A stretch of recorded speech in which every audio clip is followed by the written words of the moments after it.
December 14, 1943, 5:42 a.m., USS Wahoo, SS-238, 180 feet below the surface of the East China Sea.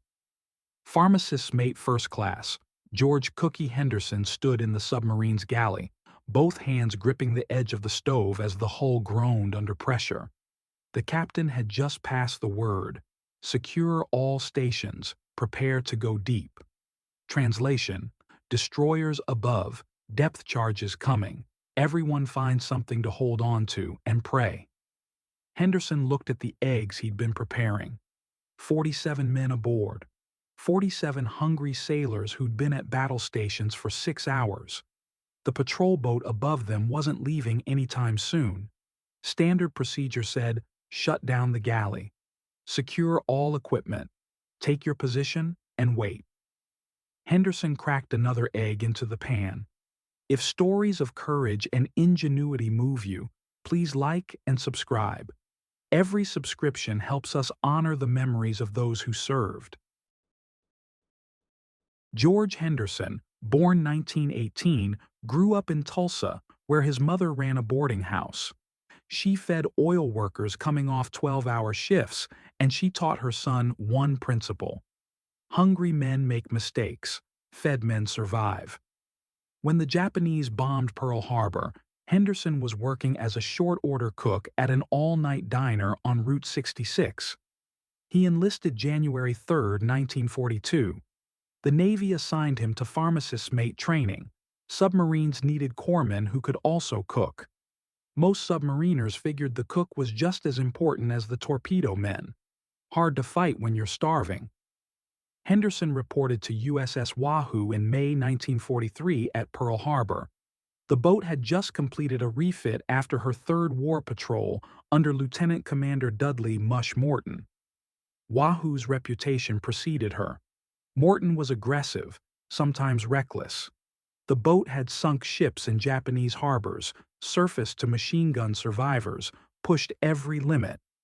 Henderson's first patrol was through the Yellow Sea in August 1943.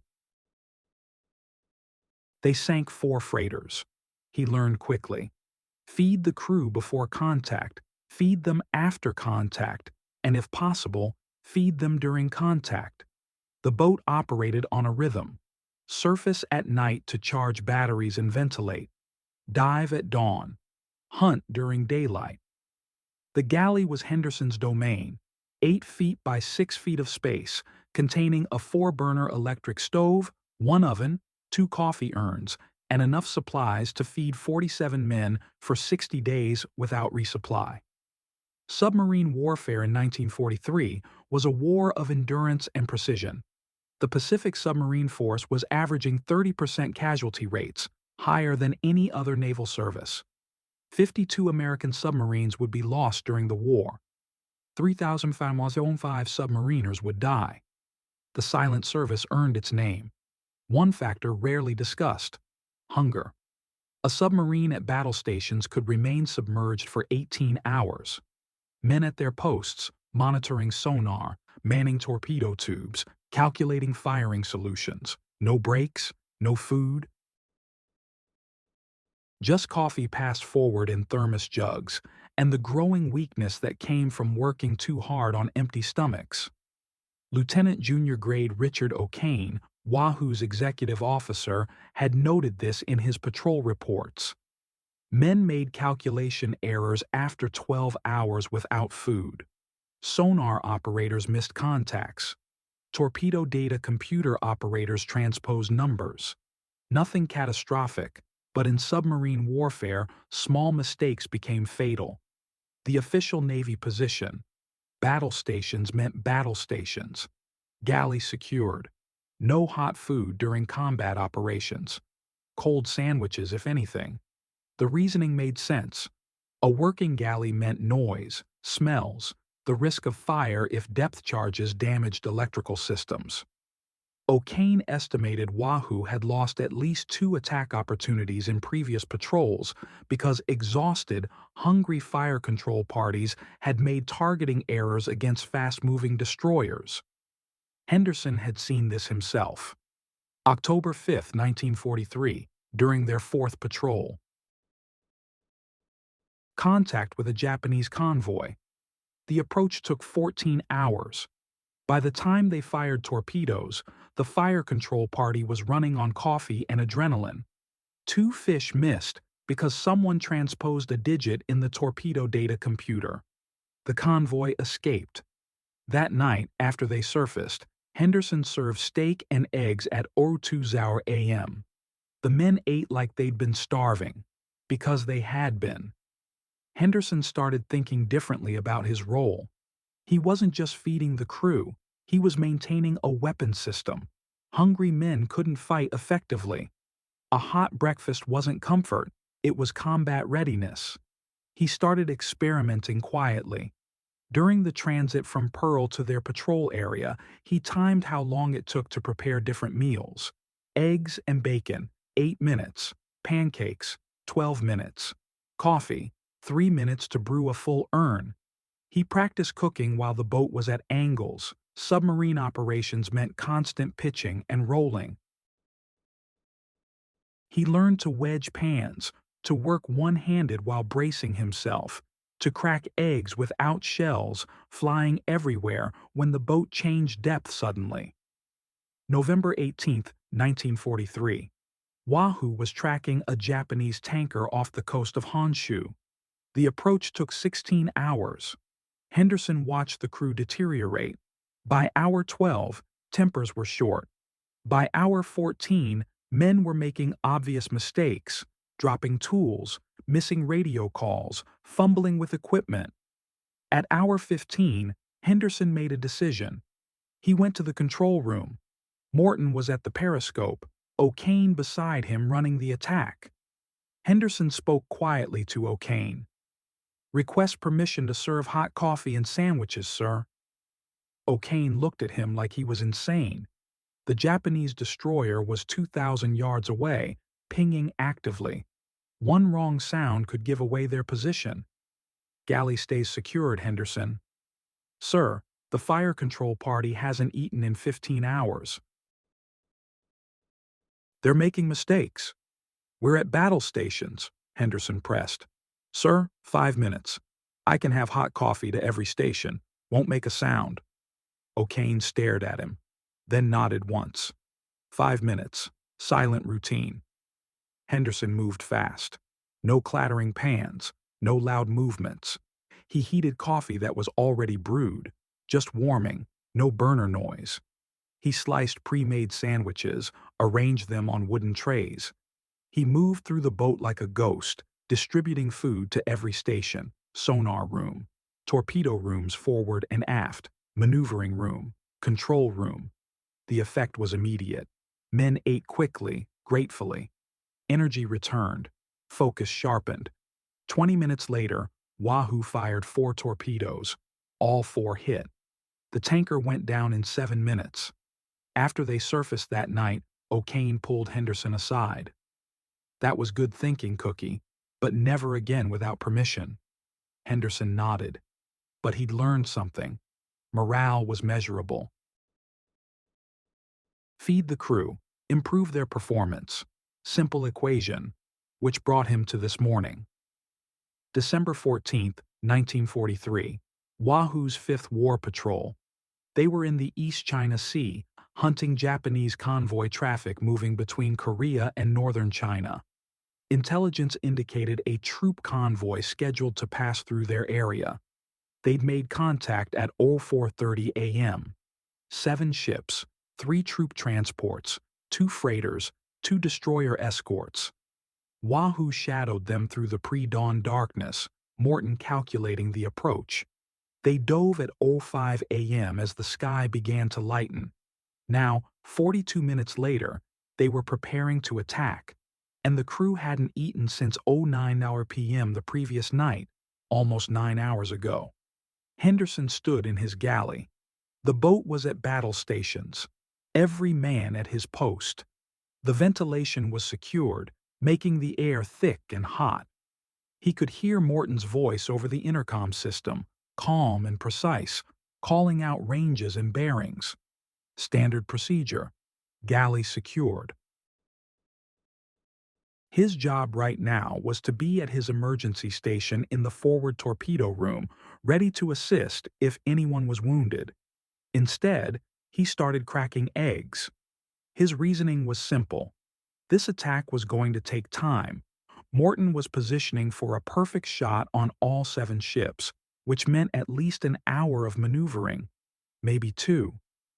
After they fired torpedoes, those destroyers would come hunting, which meant depth charges, which meant another hour or more at silent running. Minimum 3 hours before anyone could eat. And he'd watched what happened to crews after 3 hours of high-stress combat operations on empty stomachs. Mistakes, exhaustion, reduced effectiveness. He cracked 12 eggs into a large bowl, added milk from the refrigerator, beat them with a fork, slowly, quietly. The electric stove was already warm. He'd been heating coffee earlier. He poured the eggs into 3 large pans, reducing the cooking time. No bacon. Too much smell. Too much sizzling noise. Just scrambled eggs, cooked slow and careful. He sliced bread, made toast in the oven, watching it carefully, poured coffee into a dozen thermos containers, arranged everything on trays.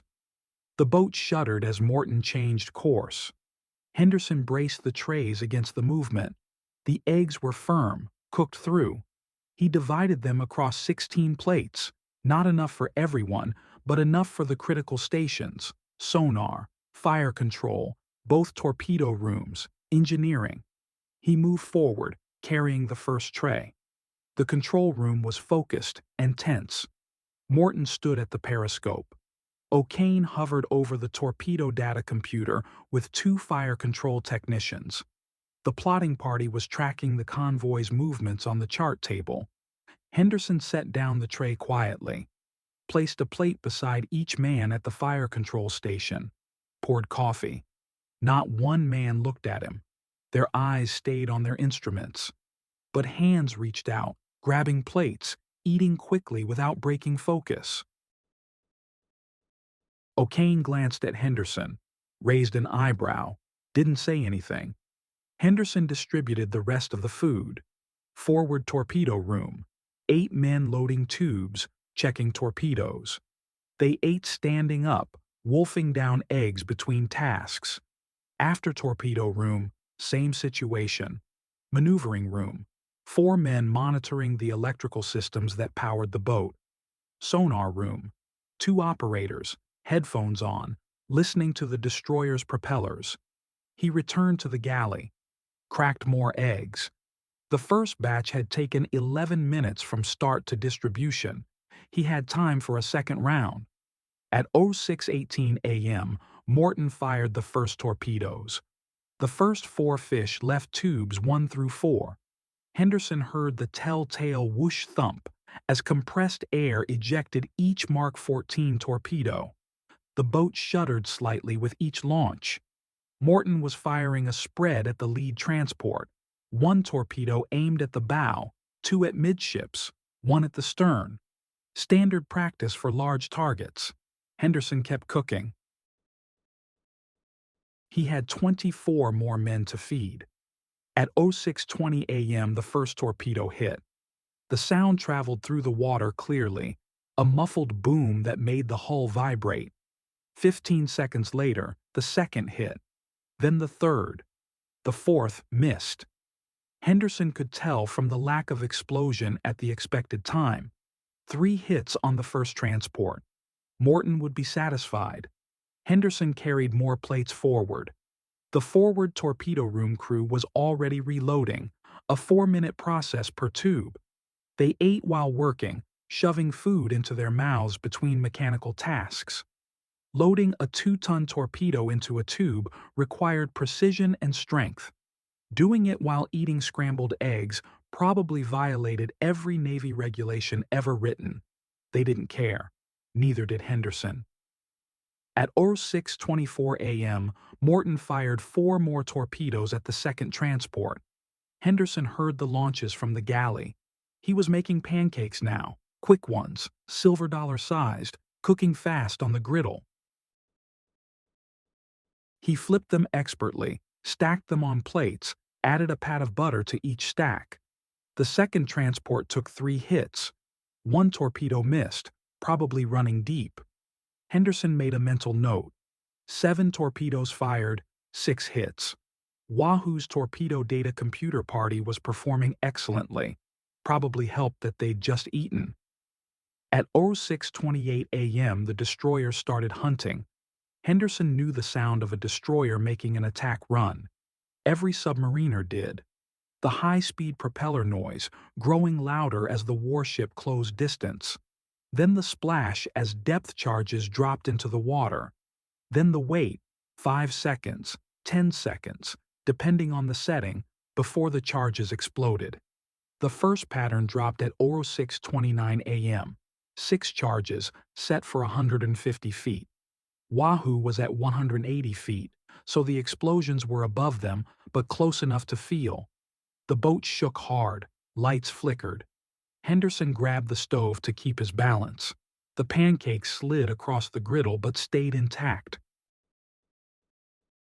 He kept cooking. The second pattern came at 06:31 a.m. 8 charges this time, set deeper, maybe 175 feet, closer. The explosions were sharper, louder. One of Henderson's coffee urns jumped off its mounting and crashed to the deck, spilling hot coffee across the galley floor. He ignored it, focused on the pancakes. Morton's voice came over the intercom, calm as always. "Rig for depth charge. Rig for silent running. All stations report damage." Reports came back quickly. No significant damage. Some broken gauges. Some light bulbs shattered. Nothing critical. Henderson finished the pancakes, loaded them on trays, moved forward again. The control room was quiet now, everyone listening to the destroyer's propeller noise through the hull. The Japanese warship was circling, searching with sonar, trying to locate Wahoo's exact position before dropping another pattern. He distributed the pancakes. Men ate mechanically, eyes on their instruments.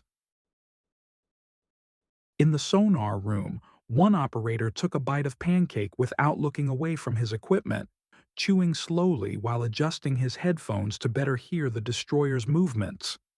The third pattern came at 06:36 a.m. 10 charges, spread wide. Wahoo was moving now, changing course and depth to evade, so most of the charges exploded too far away to cause damage. But 2 were close, very close. The boat rolled hard to starboard as the pressure wave hit. Henderson slammed against the galley bulkhead, dropping one tray. Pancakes scattered across the deck. He picked them up, wiped them off, put them back on the tray. 5-second rule didn't apply in submarines. 30-second rule, maybe. These men needed food more than they needed pristine sanitation. At 06:41 a.m., Morton fired 2 more torpedoes at the third transport. Henderson heard them launch. Both hit. The transport exploded, something in its cargo, probably ammunition or fuel. The explosion was so violent that even 180 feet down and half a mile away, Wahoo felt the shock wave. The pressure wave was more intense than any depth charge. It physically shoved the submarine sideways through the water. Every man aboard grabbed something to steady himself. Henderson rode it out, braced against the stove, protecting the remaining food with his body. That explosion seemed to enrage the Japanese destroyer. The fourth pattern came at 06:43 a.m. 12 charges, bracketing. They'd triangulated Wahoo's position. The explosions were close enough that cork insulation rained down from the overhead. The lights went out completely for 3 seconds before emergency lighting kicked in. Henderson reheated coffee. The urn was still hot, the liquid still steaming. He poured it into thermoses, distributed them throughout the boat. Men drank gratefully, mechanically, maintaining their positions. Patterns 5, 6, and 7 came in rapid succession between 06:47 and 06:53 a.m. 31 charges total. The Japanese destroyers were working methodically, dropping patterns every few minutes, walking them across the suspected area where Wahoo was hiding. Some charges were close, most were wide, but the cumulative effect was exhausting. The constant explosions, the hull groaning under pressure, the uncertainty of whether the next pattern would be the one that broke the pressure hull and killed everyone instantly. Henderson made more coffee, sliced bread for sandwiches. He was out of eggs, out of pancake mix. He had cold cuts, cheese, bread. He made sandwiches assembly line style, 47 of them, one for each man aboard. He wrapped them in wax paper, distributed them throughout the boat. Men ate while standing at their stations, while monitoring gauges, while listening to sonar, while calculating firing solutions, while maintaining depth control, while watching the battery levels slowly deplete as the boat crept through the water at minimal speed, trying to stay quiet, trying to evade. At 07:21 a.m., Morton fired the last 4 torpedoes at the 4th transport. Henderson heard them launch from the aft tubes. 3 hits confirmed. The transport broke apart and sank in 4 minutes. That was it. All 10 forward torpedoes expended. All 4 aft torpedoes expended. Wahoo was now defenseless except for her deck gun, which was useless while submerged. Time to leave. But the destroyers weren't done. Patterns 8 through 15 came between 07:25 and 08:12 a.m. 64 more charges. The Japanese were furious now. Wahoo had sunk 4 ships, 3 transports, and 1 freighter, probably killed hundreds of soldiers. The destroyers wanted revenge. Henderson kept moving through the boat, checking on men, distributing water, collecting empty plates. The galley work helped him stay calm, gave him something to focus on besides the explosions.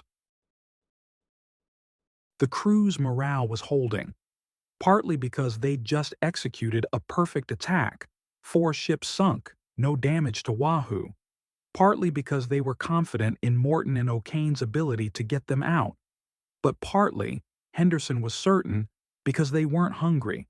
They'd been fed. They had energy. They could think clearly. Pattern 16 came at 08:29 a.m. This one was different. Only 4 charges, but they were deep, set for 200 feet or more, and they were close. The first charge detonated directly above the boat. The second was off the port beam, maybe 50 feet away. The explosion was catastrophic. Every light in the boat shattered. The emergency lighting failed. Total darkness except for handheld flashlights. The hull groaned like a living thing. Somewhere aft, a valve ruptured, spraying high-pressure seawater into the engine room. Men shouted. Damage reports flooded the intercom. Henderson was thrown against the galley stove hard enough to crack 2 ribs. He felt them snap, felt the immediate sharp pain, ignored it. He grabbed a flashlight, made his way to the forward torpedo room where his emergency medical station was located. The boat stabilized. Damage control parties reported. Minor flooding in the engine room, controlled. Hydraulic system damaged but functioning. Some electrical systems offline but being repaired. No hull breaches. They were still operational. At 08:45 a.m., the destroyers dropped the final pattern. Charges 44 through 47, widespread, too far away to cause damage. Either they'd lost contact or they were running low on depth charges. By 09 a.m., the destroyer propeller noise was fading. The Japanese warships were moving away, probably to escort the surviving convoy ships to safety. Wahoo crept away at 3 knots, silent as death, heading for deeper water. At 11:47 a.m., Morton gave the order, secure from battle stations, surface when safe. The boat remained submerged until 4:30 p.m., more than 10 hours underwater. They surfaced in the East China Sea under gathering darkness, running on diesels to recharge the batteries, ventilating the boat, letting 47 men breathe fresh air for the first time in 11 hours. Henderson was in the galley when they surfaced. His ribs hurt badly now, definitely cracked, maybe broken. He ignored the pain. He had work to do. He started cooking again. Real food this time.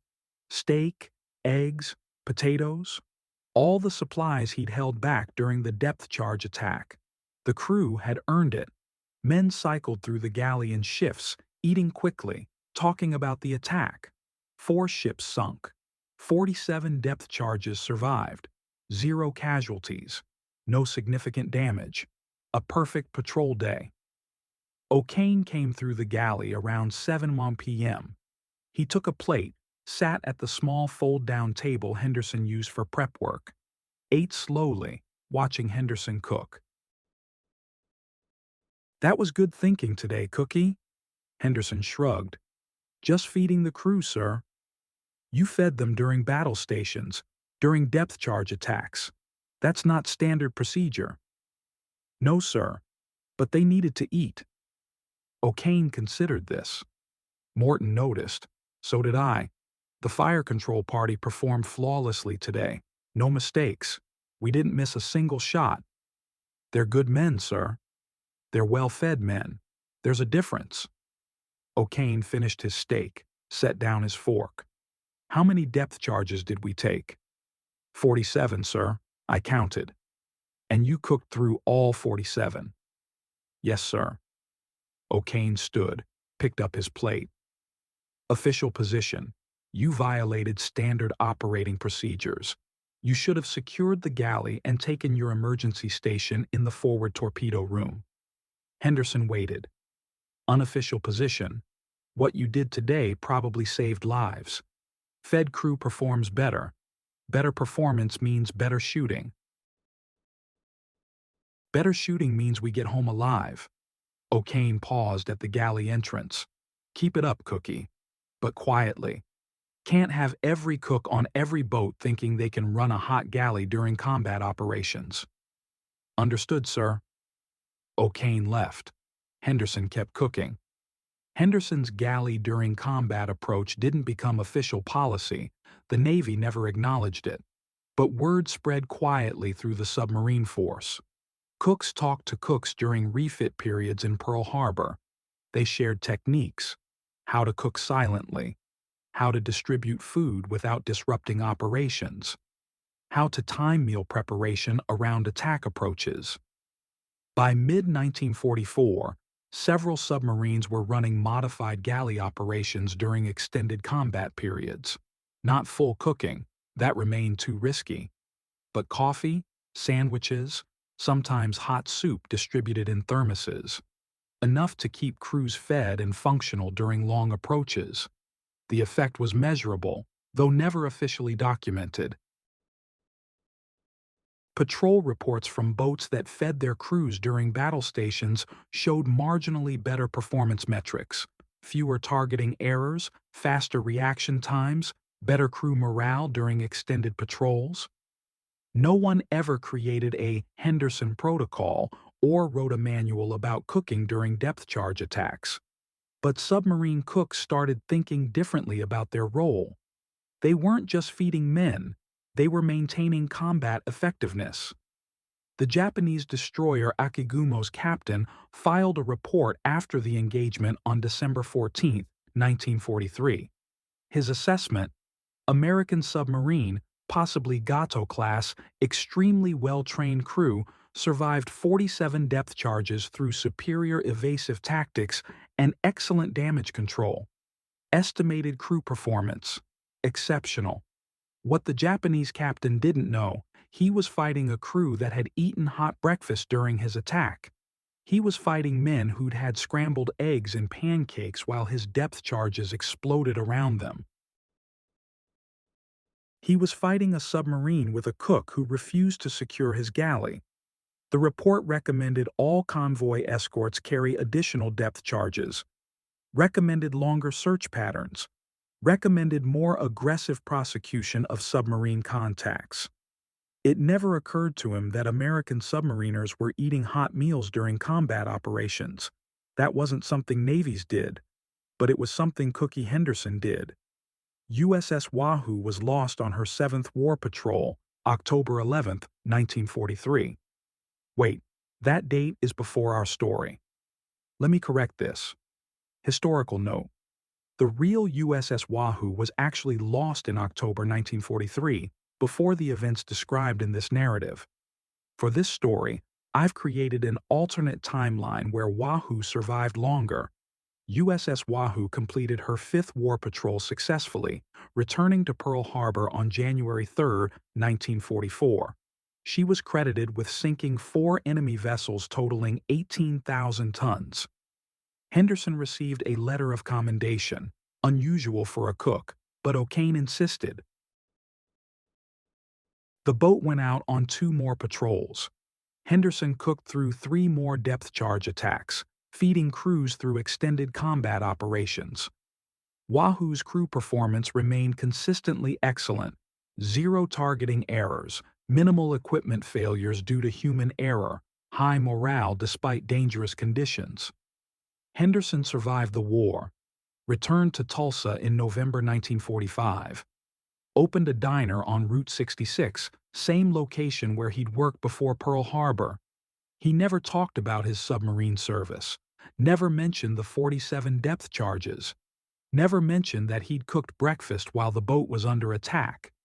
He died in 1998, age 80, survived by his wife and 3 children. The funeral was quiet. A few old submariners showed up, men who'd served on Wahoo, men who'd heard the stories. They knew what he'd done. They knew he'd kept cooking when regulations said stop. They knew that fed crews fought better than hungry ones. One of them, a retired sonar operator, spoke at the funeral. Cookie saved our lives more than once. Not with medicine, with eggs and coffee. He understood something most people didn't. Morale is a weapon. Feed the crew, win the fight. What Henderson discovered that morning in December 1943 wasn't about disobeying orders. It was about understanding that combat effectiveness depends on more than weapons and tactics.